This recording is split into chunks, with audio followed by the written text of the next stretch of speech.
need to tell you something that might surprise you about the C1 speaking exam. The difference between someone who passes their C1 exam and someone who doesn't pass their C1 exam isn't about perfect grammar or having enormous vocabulary. I've watched students struggle with this for years. Really brilliant, fluent speakers who freeze during the test because they're focusing on the complete wrong things. I have students in my classes that when we are talking one-to-one about absolutely anything, they speak perfectly. But as soon as we go into practicing the exercises of the exam, they become more rigid, they freeze, they second guess themselves. And I'm here to help you with that today. In this video, I'm going to show you exactly what examiners assess in each part of the C1 speaking test. I'll be breaking down those criteria to let you know what they mean in practical terms, and also to help you overcome the psychological barriers, the anxiety that stop even really fluent speakers from achieving that C1 certification. I'm Jen, and I've been teaching the C1 Cambridge exam for almost 7 years now, and I've helped hundreds of students pass this exam by teaching them to understand exactly what the exam is really testing. So let's take a look. Okay, so before we dive into anything, let's take a look at what the C1 Cambridge Speaking Exam actually is. How does it look? Okay, so the C1 speaking exam is made up of 4 different parts, and the whole exam itself lasts around 14 or 15 minutes. And you won't be speaking that whole time. You'll probably be speaking for a total of around 5 of those minutes, perhaps, which means that you have very little time to actually show off your skills. So it's important that you understand what the examiners are looking for so that you can get it right. But getting it right doesn't mean that you get it perfect. Before we go any further, let's address the elephant in the room. Now, the elephant in the room, as a side note here, is a problem which is obviously present, but we are avoiding talking about it. So if you're watching this, you're already an advanced English speaker, I suppose. You can express complex ideas, you can understand nuance, you probably think in English regularly, you're probably surrounded by English on a daily basis, movies, music, books, etc. So why does the C1 speaking test feel so terrifying? And that fear, that nervousness, that anxiety is the elephant in the room. It's something that not a lot of people talk about. When it comes to the C1 speaking exam, there is something that's called the advanced level trap. The advanced level trap means that you get stuck in perfectionism. You think that every sentence must be absolutely perfect. You might be feeling imposter syndrome. I'm not good enough. I don't sound native enough. Or you might be overthinking, analyzing every single word, thinking, is that the right word? Should I choose a different one? Instead of communicating naturally. So in this video, I want you to stop worrying about getting everything exactly perfect, about sounding native, about analyzing every single word. And I want to let you know what the examiners are actually testing you on. So what the examiners actually assess, they assess 4 different skills, and each of those skills are graded by 20, they make up 25% of the mark. So they're testing your fluency and coherence, your lexical resource, your grammatical range and accuracy, and as well your pronunciation. What do those words mean? I'll break it down for you now. The first one, fluency and coherence. Fluency and coherence means, can you speak smoothly and organize your ideas logically? It doesn't mean speaking fast without pauses, but it means a natural pace with appropriate pausing, logical connection between ideas, self-correction that doesn't break the flow, and then using discourse markers effectively. Can you say things like, however, what's more, in addition, on the other hand? Can you use this kind of language? It's absolutely okay for you to make mistakes in the C1 speaking exam or any of the speaking exams. And it's even better if you can self-correct and move on. So lexical resource. Do you use vocabulary appropriately? And flexibly, not using the most complex words possible, but are you using the right word for the context? Are you naturally using collocations such as, make a decision, not do a decision? Are you using some less common vocabulary, but using it appropriately? And are you able to paraphrase when you don't know a specific word? So if you're trying to think of a word and you can't think of it, can you choose another one? Grammatical range and accuracy. Do you use varied structures correctly most of the time? Most of the time means you don't, doesn't mean that you have perfect grammar. It means that you use grammar correctly. And sometimes you make some mistakes because it's completely natural to make mistakes when you learn another language. It's completely natural to make mistakes in your native language as well. So are you using a mix of simple and complex sentences? Is the majority of your grammar accurate? Do the errors that you make, do they confuse the meaning, or can you still be understood even if you've used the wrong past tense, for example? And do you have a good control of tenses? Are you able to use the conditionals? These are the kind of things that they're testing when it comes to your grammatical range at C1 level. Keep in mind that you can make mistakes. Even 2 or 3 really obvious errors won't hurt your mark if your overall control of grammar, your overall pace of speaking is pretty good. All right, the final thing is your pronunciation. Can others understand you easily? That doesn't mean do you sound like a native? Look, in my opinion, accents have absolutely nothing to do with your ability to communicate in another language. When I speak in Spanish or Catalan, I don't sound Spanish or Catalan, but I can speak with relative fluency and I can make myself understood. I can have conversations, I can have friendships.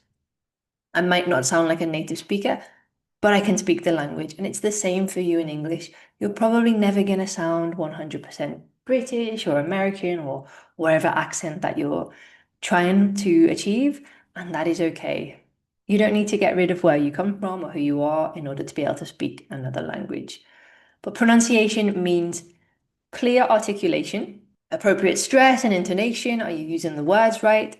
Do you have an understandable accent? Can people understand what you're saying? Regardless of what your accent is. So, an understandable accent of any accent. And is your word stress mostly correct? So, like I said, the whole test lasts approximately 15 minutes. There are 4 parts, and each part is designed to test these 4 areas.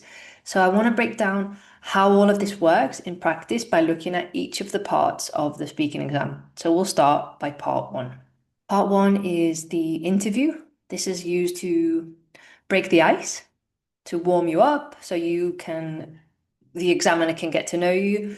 They always start by asking you what your name is, where you're from. They usually ask you how long have you been studying English. So as you can see on the left here, you've got an example of what the examiners might ask you. They will have a list of potential questions and they'll ask you 2 or 3 from this list. So they could ask you something like, are you the kind of person that can do 2 things at once? They might ask you if you could go anywhere in the world, where would you go? They might ask you, what would your ideal job be? So what they're testing in this part 1 is the fluency and coherence. Can you have like a natural conversation flow? And also your pronunciation. Is it clear and is it easy to follow? Can they understand what you're saying despite your accent? So they could ask you, for example, what do you like most about your job? So maybe someone who maybe would be performing at B2 level for this question would answer something along the lines of, the thing that I like most about my job is that I have really good friends in work and I really like being able to work from home some days of the week. So you have a lot of these pauses, whereas a C1 level speaker would be able to speak a little bit faster with a little bit more fluency. So a C1 speaker might say something like, the best part of my job is the fact that I get to work with a really good team of people. I like the fact that I can also spend some days working from home, whereas other days I have to go into the office. So it's a little bit more flowy. There's a little bit less stopping and starting when you jump from B2 to C1. Your psychology check. So for part one of the speaking test, stop thinking, I need to impress the examiners and say everything perfectly, and start thinking, this is my chance to show natural fluency and clear pronunciation. Part two is your individual turn, and you'll be presented with three photographs and two questions to answer. You'll be expected to talk about two of these photographs, so to compare two of them, and to answer the questions given. So if you look at the example on the right, you've been given three photographs and the question, why might people be eating outside?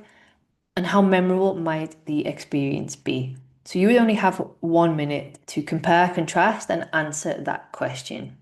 The photo panic trap that people get into when it comes to this part is, oh, I don't see anything interesting in these photos, or what if I can't think of sophisticated connections, or everyone else would notice things that I'm missing. Like, it's true, other people might see things completely differently. They might have other things they would say, but what do you have to say? And when it comes to sophisticated connections, you can practice them and you can use the same ones again and again and again. So if we take a little look at this exercise or this example, I can show you how I would do it. So if I was given this, I would say, I'm going to talk about the first picture and the last picture. Bearing in mind the questions, why might the people be eating outside and how memorable might the experience be? So in the first picture, we have a man who looks as if he's on his lunch break in work. He's sat outside, he's got his laptop on his knee, he's got coffee next to him. It looks as if he's taken something really fast to eat and he's spending his lunch hour also working. He's probably eating outside to get a little bit of fresh air, a change from the office. And in terms of how memorable this experience might be, I would say not very memorable. Perhaps it's something that he does every single day, or it's something that he would rather forget. Whereas in the last picture, you can see what looks like father and son on a camping holiday. They're sat outside. The reason that they're eating outside is because they are camping, and that's part of the experience when you go camping, and part of the fun of it is cooking outside and eating different things. And I would say that this experience would be actually really memorable, especially in comparison to the first photograph, because this father and son are building memories together that will last a lifetime.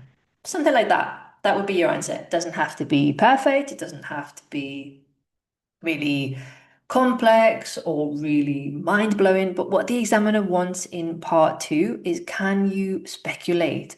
Like, I don't know if that is father and son. I don't know if this man is in work or if he's in university, but I'm speculating. I'm making up a story about what is happening and I'm answering the questions that they ask me. Your psychology check for part two. Stop thinking, I need to find something profound that no one else would see, and start thinking, I need to compare what I observe and then connect it to broader themes. Answer the question, basically. Now, in part three, you will be given a collaborative task. In this part of the exam, you'll be expected to speak with your partner, and you'll be presented with something like this: a question and five or so options that you can use to start a discussion or to have a discussion with your partner. You don't have to talk about all of these options because you only have 2 minutes initially to answer this question, so you won't have time to talk about all of them. Choose the ones that you think that you can go a bit more in depth rather than rushing and trying to get through all of the different options. The options overwhelm trap that people find themselves in this part of the exam is, what if I choose the wrong option to discuss? Or what if my partner disagrees with my choices? What if we can't reach a decision? It's okay if they disagree. It's part of what examiners are testing here. Can you disagree with each other? Can you agree with each other? And then finally, the final part of this task will be to reach a decision. You normally can reach a decision. I've never seen students not be able to find common ground. So, what the assessment criteria actually reward in this part of the task is fluency and coherence, so natural negotiation and idea development. If your partner presents you with an idea, can you build on that idea? And can you manage disagreement diplomatically? And then can you reach conclusions collaboratively? They're, of course, also testing your grammatical range. Can you use opinion languages? Can you use conditionals? And can you use negotiation structures? So given this question here, let me give you a quick example of how you could approach this task. How might these things affect a person's decision to move to another country? When moving to another country, I think it's really important to take into account the language spoken. It would be a good idea perhaps before you decide to move somewhere else, to maybe start a course in that language, so at least you can get some of the basics. What do you think if I was talking to my partner? And my partner might say, yeah, I think you're absolutely right. It's really important to at least have a basic understanding of the language of the country that you're going to move to. But I feel that when you arrive there, that's when you will really start to improve. Another option that I would like to talk about is climate, blah, blah, blah. What do you think? I'm not sure, actually. In my opinion, it's a little bit different. It's okay to agree, it's okay to disagree. Psychology check. Stop thinking we must pick the perfect option and agree completely. Start thinking we need to explore ideas together and show we can collaborate naturally. And finally, part four.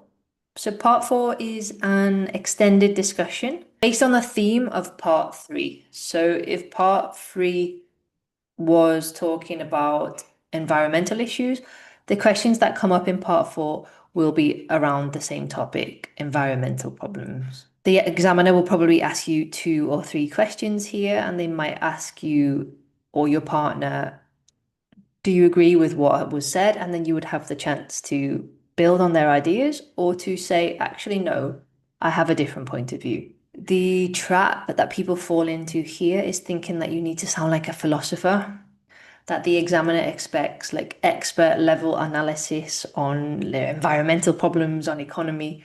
They don't. You might also think, oh, I don't have enough knowledge about society, psychology, economics. Like I said, the examiner's not testing you on your knowledge, they're testing your English. So can you talk about things? And if you're at the C1 level, you usually are able to at least share something. One important thing to remember about this exam is that you can lie. You don't have to tell the truth. You don't have to give your 100% honest opinion. You just have to demonstrate that you can actually speak English. So, what they're testing in this extended discussion is your grammatical range and accuracy. Can you present complex ideas and express them through varied structures? Can you talk about hypothetical situations, cause and effect relationships, basically using your conditionals and your lexical resource? Can you express abstract concepts in accessible language? And are your ideas made clear through natural vocabulary rather than learning words that you don't really understand and forcing them out? Can you sound natural in the way that you're speaking English? So here on the left, let's see what questions we have. Okay, do you think it's a good idea to encourage children to cycle from an early age? Yes, in my opinion, it's a good idea to encourage children to learn how to ride a bike early on in life because it's much easier for them to learn as a child. And if they are used to the habit of riding a bike when they are young, perhaps when they are older, they will be more likely to choose riding a bike rather than taking their car everywhere. If I were a parent, I would definitely encourage my children to ride bikes from an early age. So here you want to be able to show hypothetical thinking. You can use some of this language here. So, for example, if we consider the long-term implications, cause and effect. This has led to, this has resulted in, and then sharing nuanced opinion. So you can say things, it's not black and white, or there are compelling arguments on both sides. This kind of language. And this language is language that you can learn and practice. And the more you practice, the more natural it will sound for you to be using this higher level C1 language. Okay, your psychology check for the final part of the exam is the examiner isn't testing your knowledge of sociology or economics. They're testing whether you can think and express complex ideas clearly in English. Okay, now let's tackle the mental barriers that stop fluent speakers from showing their true ability. The perfectionism antidote. The reality is that even grade A candidates make 2 or 3 clear mistakes when they're speaking English, and that is okay. The strategy here is to focus on clear communication over perfect grammar. And the action that you can take is that when you make a mistake, use a natural correction. Say, actually, what I meant was, or actually, I'm going to start again. It's okay to make mistakes, and it's completely acceptable and even encouraged for you to correct yourself in an exam. Number 2 is the vocab trap solution. The reality is using simple words correctly beats using complex words incorrectly. So stick to vocabulary that you are 100% confident with. The exam is not the time for you to start experimenting with vocabulary that you don't quite know if it's the right moment to use it. So if you can't remember a specific word, choose another one. Choose one that you do know. Paraphrase naturally. The anxiety fix. The examiner knows you're going to be nervous. They know it's an exam, but the reality is that they want to understand you. They're not there to judge your accent. They're not there to judge what you say. They're there to just see, can this person speak English at this C1 level? So here you can focus on clear articulation and natural rhythm. The action that you can take is to speak at your normal pace. Don't try to rush, and also don't try to change your accent. Exam day success strategy. In part 1, show natural fluency. The goal in part 1 is to demonstrate smooth conversational English. So be yourself, use natural examples. You know how to do this. You know how to answer this question. And remember, what they're testing here is your fluency, coherence, and your pronunciation. Organize and develop. The goal here is to show that you can structure extended speech. So use familiar vocabulary to express your ideas clearly when comparing the photographs. In part 3, engage naturally. Demonstrate interactive communication with your partner. So listen, respond, and build on their ideas. And in part 4, think and express. The goal here is to handle abstract topics confidently. So use your existing knowledge and opinions. Don't try to think these grand philosophical explanations in the moment. Just use the knowledge that you have and the opinions that you have. And in this part, they're testing all 4 of those criteria to see if they are working together. More than anything in this exam, I want you to check your mindset. You already have the English skills. This exam is just about demonstrating them. You already have the English skills. This exam is just about showing the examiner that you have the ability to speak English. Remember that natural communication is so much better than trying to force complexity, because when you try to sound more fluent or more intelligent than you are, or when you try to come across really intelligent and profound and philosophical and use this complex language, it can sound really fake. It's better if you can sound natural. Remember, at the end of the day, the examiner wants you to pass the exam. They want you to succeed. They gain nothing from you failing this exam. So they're there to support you and they are on your side. Going to a speaking exam in a foreign language is nerve-wracking. I remember from my Spanish speaking classes when I was back in school, I would be shaking, I would be so nervous.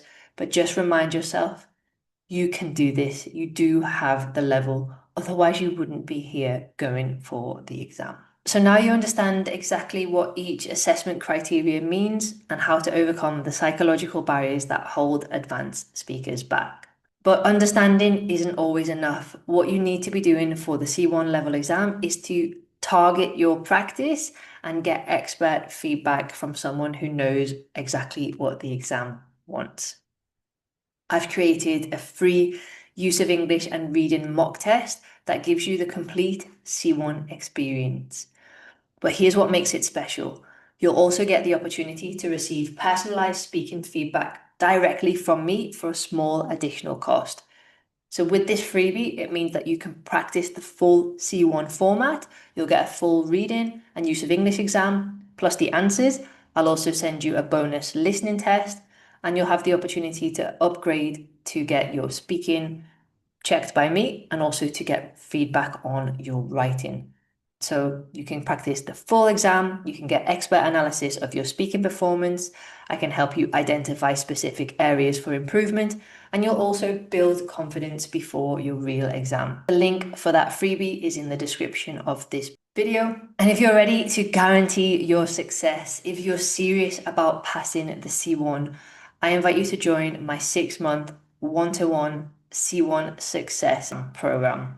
This is where we work together every week for 6 months to practice all 4 parts of the speaking with real-time feedback.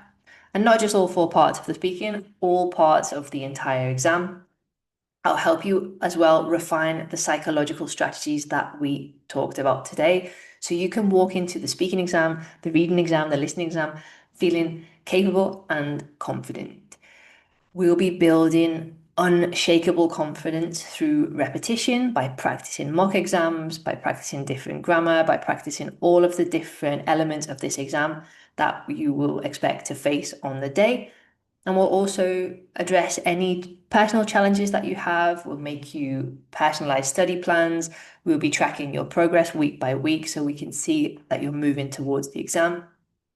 My one-to-one students, 100% of them have passed their Cambridge exams from B1 level all the way through to C2 level. 95% of my students have passed on their first go. And that's because we practice exactly what you'll need when you go into the exam room on the day of your exam. So if you're ready for this, then the link is also in the description of this post. Take a look and feel free to reach out if you have any questions about the C1 Success Program or how I could work with you to help you pass your C1 Cambridge exam with confidence. I'm Jen, and I really appreciate you watching today, and I hope that this video has helped you.